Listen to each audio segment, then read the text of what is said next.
আমরা 5ই আগস্টের পরে এই 15-16 মাসে অনেক কিছুই দেখেছি।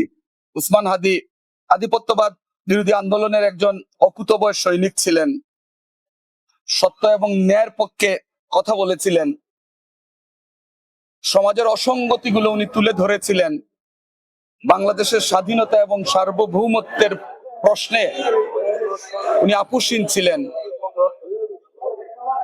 উনি শহীদ রাষ্ট্রপতি জিয়াউর রহমানকে অনুসরণ করতেন, দেশনেত্রী বেগম খালেদা জিয়াকে অনুসরণ করতেন, এবং আপনারা খেয়াল করে দেখবেন উনার অনেকগুলো বক্তব্যে উনি বলেছেন এবং শহীদ রাষ্ট্রপতি জিয়াউর রহমানকে রাখাল রাজা বলেছেন। ঠিক। সেই উসমান হাদি জুলাই আন্দোলনের একজন অকুতোভয় সৈনিক, অত্যন্ত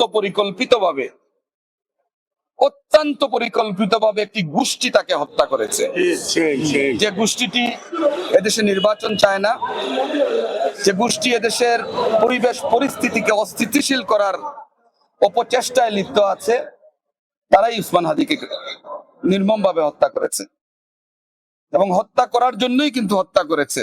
আপনারা নিশ্চয়ই সেটি ইতিমধ্যে জেনেছেন। আমরা বিশ্বাস করি বাংলাদেশে গণতন্ত্র পুনঃপ্রতিষ্ঠিত করার ক্ষেত্রে বাংলাদেশের মানুষ বিগত 1.5 দশক যেভাবে আন্দোলন করেছে, বাংলাদেশের স্বাধীনতা এবং সার্বভৌমত্ব রক্ষার প্রশ্নে, ন্যায় প্রতিষ্ঠিত করার প্রশ্নে, আজকে হাদি আমাদের মধ্যে নেই, কিন্তু শত শত হাজার হাজার লক্ষ লক্ষ হাদি দেশে জন্ম নেবে সত্য এবং ন্যায়ের পক্ষে। আমরা এটি মনে প্রাণে বিশ্বাস করি।